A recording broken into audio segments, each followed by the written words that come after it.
WION's continuous coverage. The stress of our world can take a toll on our physical and emotional health. Here, in New York's Catskill Mountains, lies a luxurious place of healing called WION Wellness Center. The WION Wellness Center provides 500,000 square feet of natural methods to manage diabetes, hypertension, chronic pain, obesity, depression, anxiety, and other conditions. We use the traditions of centuries-old natural science from India, yoga, Ayurveda, acupuncture, and naturopathy in personalized programs that help you take charge of your own health. A minimum 5-day stay is recommended for best results. Book now at YoOne.com. WION, now available on Spotify and Google Podcast.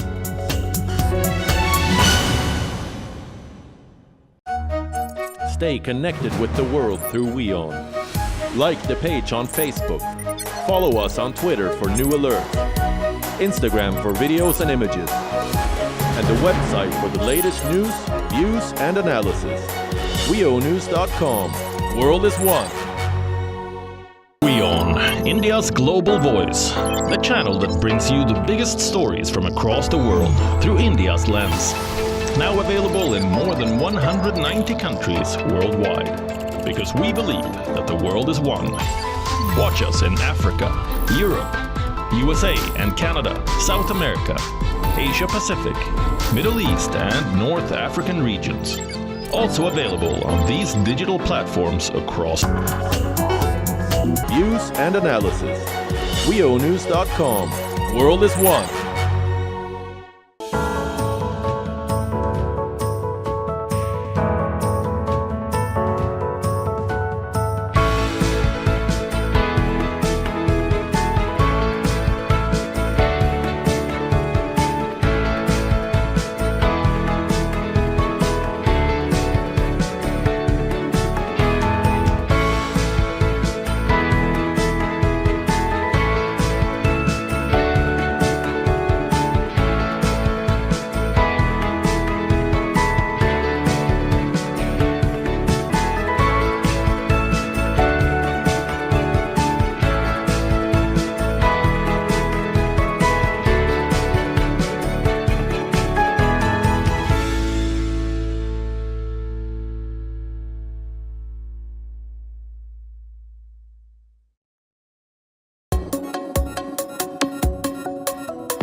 Gravitas tells you stories which others won't. And tonight we will tell you about this new strategic map that is being drawn. They say your enemy's enemy is your friend. Is that the foundation of the new defense bridge between India and America? This is what separates us from others who claim to be telling you global stories that matter. In the last 3 days, WION has been traveling across Syria. You are in Latakia city right now. Tell us, what is the situation on ground? At Gravitas, we don't just tell you stories from selected countries from around the world. 2 years since the Myanmar military coup, the people of Myanmar continue to live in a nightmare. Because it does not suit their propaganda, or because they are too scared.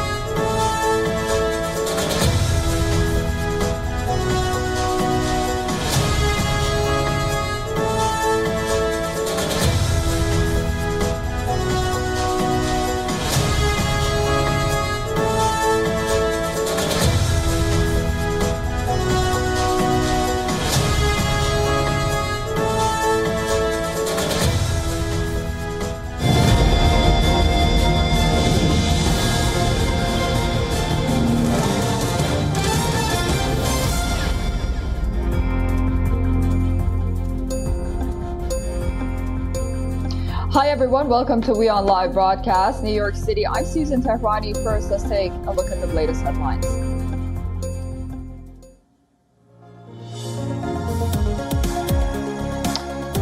The upcoming Quad Summit is canceled after U.S. President Joe Biden cuts short his Asia trip, owing it to the debt ceiling crisis. Here back home, all four leaders will now meet straight at the G7 summit in Japan.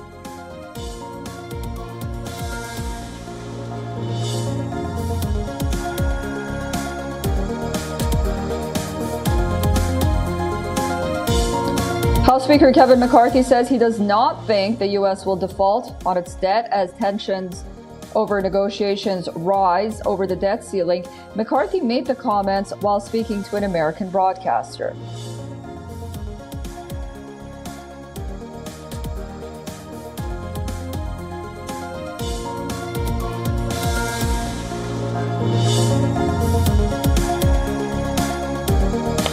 British Defense Minister Ben Wallace says the decision to send F-16s to Ukraine falls solely on the White House. The statements were made just days after President Volodymyr Zelensky of Ukraine visited the UK.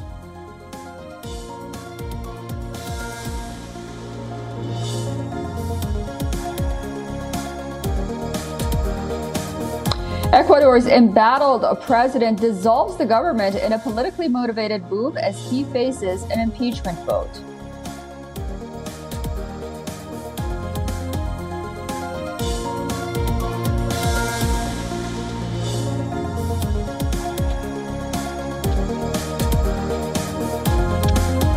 And the United Nations warns that it is near certain that 2023 to 2027 will be the warmest 5-year period ever recorded as greenhouse gases and El Nino combine to send temperatures soaring.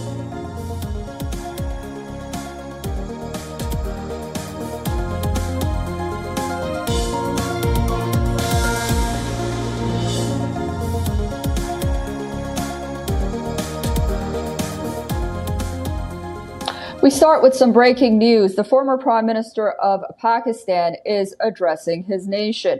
Imran Khan says, "This is my last tweet before my next arrest." He further added that police have surrendered and surrounded his house in Lahore. All of this comes after Imran Khan's party received a 24-hour ultimatum from the interim Punjab government to hand over quote-unquote terrorists who have taken refuge in Imran Khan's residence. Okay, for the latest, we are joined by our Pakistan Bureau Chief, Anas Malik. Anas, what has Imran said in his address, and is he preempting his arrest, rightly so? Well, Susan, he continues to address right now, even while we are talking, even while we are live. Imran Khan is addressing the nation or his supporters through YouTube and through social media platforms, because there seems to be an unannounced ban on the broadcast of his live speeches in Pakistani media. With that, he has tweeted fearing an imminent arrest. His party has been saying that his house has been surrounded. We've heard from sources on the ground that roads leading towards Zaman Park, which is his residence, have been blocked by the police, and there are police personnel stationed with anti-riot gears who are there. Remember, the interim Punjab government has given a 24-hour deadline that expires in roughly about 18 hours or so from now, that in case if the PTI chairperson does not hand over about 40 odd miscreants, as what the Punjab government claims, who were involved in the attack at the Corps Commander's residence, then there will be an operation. Imran Khan has been saying, and rather defending, that how he has been going out and defending the Pakistani military, and how he has been a staunch and stringent voice of the country internationally, and that how whatever that has been doing or has been ongoing in the country since his arrest on the 9th of May, how it's more of a bad dream for him, and that the treatment that has been meted out to his supporters,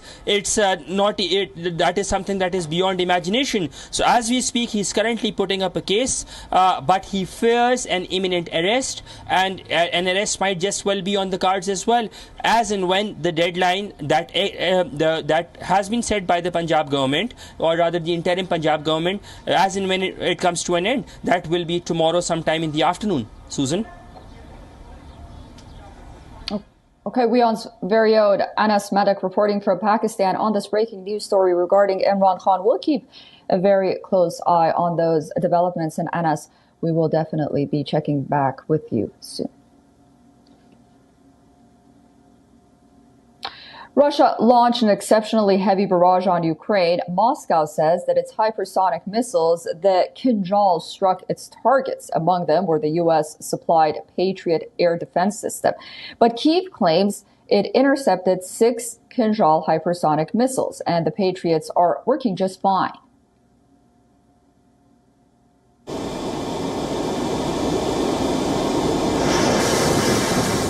The battle for supremacy. Ukraine is the theater of action. But at play are the world's 2 most fearsome military powers. That's Russia's most lethal weapon in action, lighting up Kyiv's night sky. Kinjal, which means dagger in Russian, is touted as a next-generation hypersonic missile that is all but unstoppable. The Kinjal, meaning dagger, is Russia's airborne hypersonic missile system. Designed to destroy ground and sea targets, Russia claims the missile has no rivals. Remember, hypersonic weapons travel 5 times faster than the speed of sound, that is, beyond Mach 5. Conventional weapons have predictable paths, while hypersonic missiles maneuver more in flight. Hypersonics rob the adversaries of reaction time and traditional defeat mechanisms. Moscow claims the missiles took out the Patriot missile defense system provided by the U.S. All assigned objects have been hit. A high-precision strike by a hypersonic missile system Dagger in the city of Kiev, a U.S.-made Patriot anti-aircraft missile system, was hit. But Ukraine claims that it downed 6 Russian hypersonic Kinjal missiles in a single night. If that's true, then it would be a major setback for Russia's efforts to develop an unstoppable next-generation weapon. Ukraine also claims that, contrary to Russian claims, the Patriot, in fact, is functioning. Remember the Gulf War in 1991. The Patriot showed its prowess. It stopped a volley of Iraq's Scud missiles.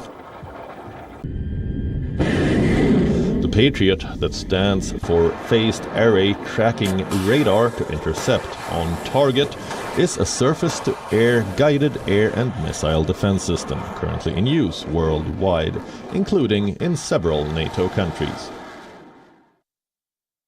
The current variants are equipped with advanced interceptor missiles and high-performance radar systems. The system includes a short response time, the ability to engage multiple targets simultaneously, and the ability to resist electronic jamming. The Patriot missile system is very costly. A single Patriot battery costs over $1 billion, with $400 million for the system and $690 million for the missiles in a battery. Whether the Russian missiles neutralize the American missile defense system or the other way around, well, it all remains hidden in the fog of war for now. Bureau Report, WION, World is One. For more on this, we are being joined by Gabriel Norenhoff from Washington, D.C. He is the executive director of Polaris National Security and formerly with the U.S. State Department as an advisor. Gabriel, welcome to WION. Let's talk about first the technicality of these Patriot missiles and hypersonic missiles. Can the Patriot missile system neutralize a hypersonic missile? So it's very unlikely that a Patriot missile could intercept a real hypersonic missile. And so the question that's going to come down to this is whether the Kinjal missile was actually ever a hypersonic capability. One thing that we've really seen throughout this war is that a lot of projections about Russian military strength and capabilities were really overstated. Maybe they were manufactured by the Russian government. But what appears to be the case is more that there was just a lot of corruption and mismanagement within the Russian military and system that led to Putin being told that certain capabilities and certain military technology worked that simply didn't work. So my best guess here is that the Russian nuclear scientists and missile scientists overstated the claims of the system. And if it's true that 6 of those missiles were able to be intercepted, then it simply wasn't a hypersonic missile. It didn't have the maneuverability involved here, and that's probably why they were shot down. That's my best guess of what's happening here. That's very interesting. Is the Russia-Ukraine war also basically at this point a playground for the world's powerful on testing their best weaponry, notably the West versus Russia? That's a great question. I think the Russians are certainly sending everything that they have. They've depleted about half of their arsenal of tanks and many of their helicopters as well. We've seen some of their advanced aircraft like the Sukhoi 35 in action here that have been fairly effective. What we actually haven't seen is we haven't seen the West's most potent military equipment at play here. The United States has not sent any long-range missiles to Ukraine, for example. We haven't sent any advanced fighter aircraft. The only aircraft Ukraine has received has been pretty old variants. And your viewers heard earlier in the report that the UK was starting to send the F-16 to Ukraine, but the US has blocked it. That's a platform that's, I think, 30 or more years old at this point. So it's actually more that the United States is getting rid of a lot of its old weapons, a lot of its old munitions supplies. And what that paves the way for is actually for the United States to focus more on really advanced weaponry that it might use in the next war with China. So what we've really seen is that even with 30-year-old weapons and equipment, Ukraine has been able to fend off Russia's most advanced and modern equipment that they've been using. It really shows a lot of us military analysts and foreign policy hands that we overestimated Russia's strength and their threat to the West, I think, because we've seen that the world's third largest military hasn't been able to even beat a relatively small country, Ukraine. It's been a pretty poor showing by Moscow.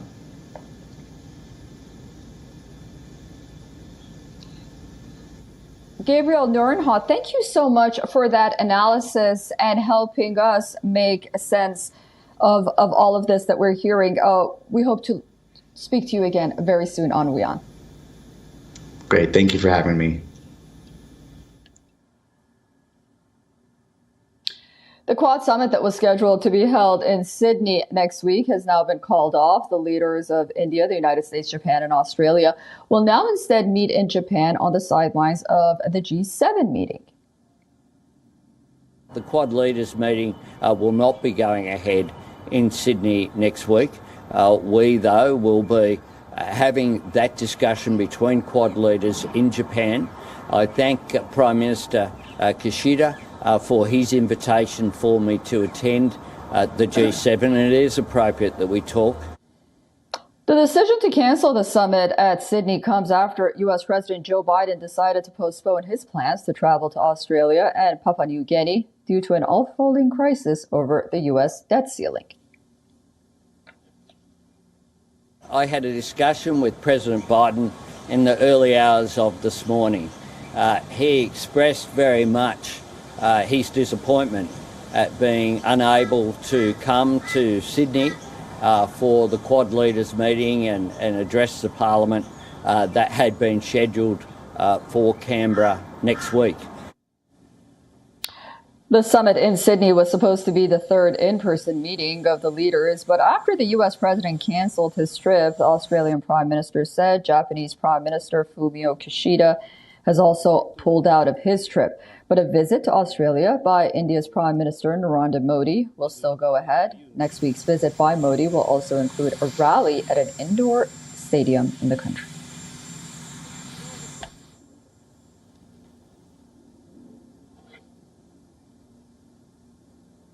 The United States has imposed several sanctions on Russia. It has put limits on Moscow's access to weapons, computer chips, aircraft parts, and other products that are needed to fuel its economy and the war against Ukraine. But it seems the U.S.-made technology is flowing to Russia despite these sanctions. Let's start with the latest report. According to a media report, millions of dollars worth of aircraft parts manufactured by industry giants like Boeing, Airbus, and others were shipped to Russia last year. More than 5,000 shipments of aircraft parts were sent to Russia over a period of 8 months back in 2022. It included products from simple screws to an expensive aircraft engine starter. If the reports are to be believed, U.S.-made aircraft parts worth $14.4 million were sent to Russia during those 8 months. Parts worth $8.9 million are described as being manufactured or trademarked by the U.S. plane maker Boeing. What's more concerning here is that the supply channels to Russia have remained open despite Western export restrictions and manufacturer bans. According to Russian customs records, at least $2.6 billion of computers and other electronic components flowed into Russia in the 7 months of last year. Products worth $777 million were made by Western firms. Intel products worth $457 million arrived in Russia between April 1st and October 31st of last year. And the obvious question here is, how is this happening amid sanctions? Well, it's been discovered that the trade is happening via third parties. Certain shipments are being made possible by illicit networks. Various companies have managed to bypass the restrictions. They are shuffling goods through a series of straw buyers located often in the Middle East and Asia. Reuters has even identified a galaxy of obscure importers and exporters. Shipments of semiconductors and other technology continue to arrive in Russia from Hong Kong, Turkey, and other trading hubs. But the million-dollar question is, what is the United States doing about all of this?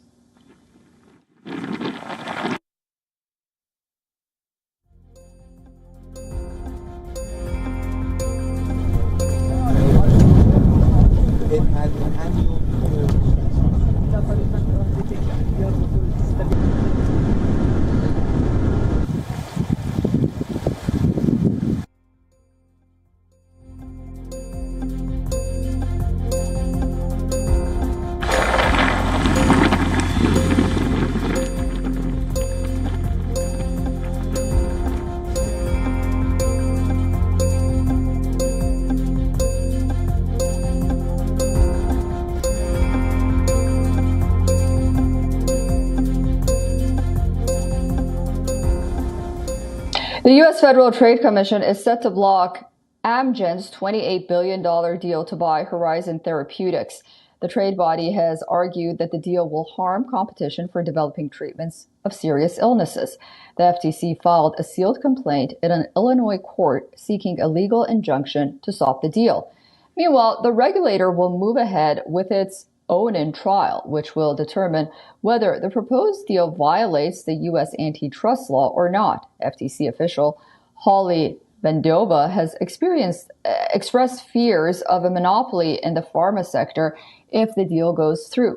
She said, this is a quote, rampant consolidation in the pharmaceutical industry has given powerful companies a pass to exorbitantly high prescription drug prices, deny patients access to more affordable genetics, and hamstring innovation that is in life-saving markets. But Amgen has denied FTC allegations and said that it remains committed to completing the deal. After the news, Horizon shares closed down over 14%, the biggest loss since August of 2022. Amgen was down nearly 2.5%. This is the first time since 2009 that the U.S. trade regulator has sought to stop a pharma deal. But the latest move should not be seen in isolation. Under the Joe Biden administration, the FTC has taken a special interest in the healthcare sector, especially after an explosion of deals in the last few years. The antitrust focus has forced 5 hospitals to abandon merger plans. Mrs. Fisher.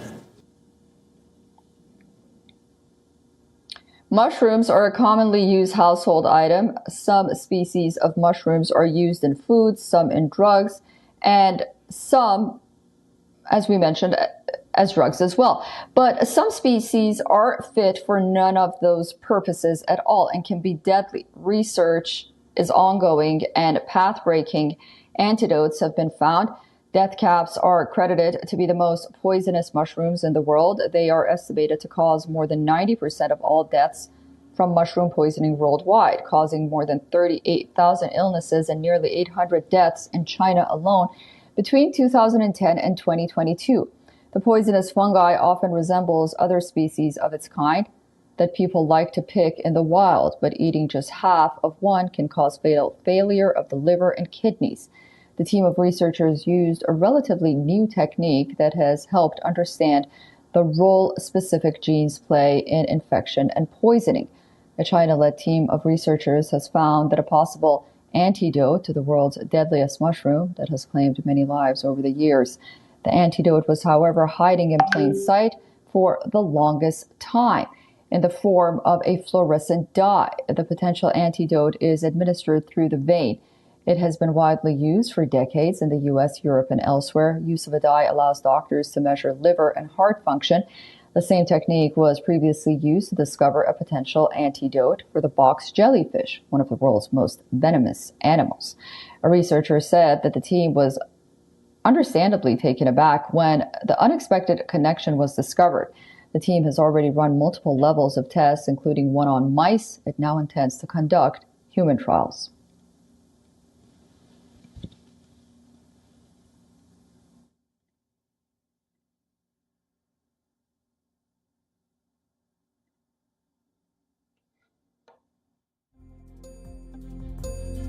Yes, okay. Joining us on a WION Live Broadcast from New York City, I'm Susan Terfrani. I'll see you tomorrow. Meanwhile, more news and headlines coming up next, only on WION World is One.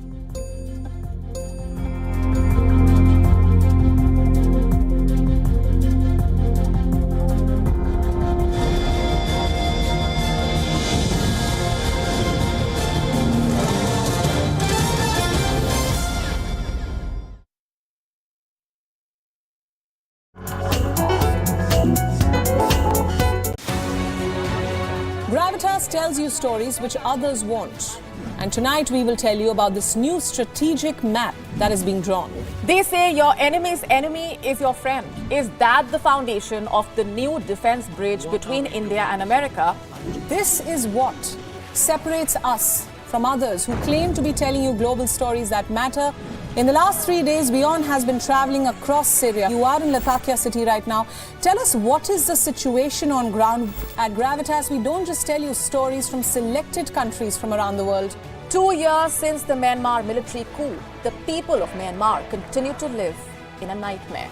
Because it does not suit their propaganda, or because they are too scared to speak truth to power.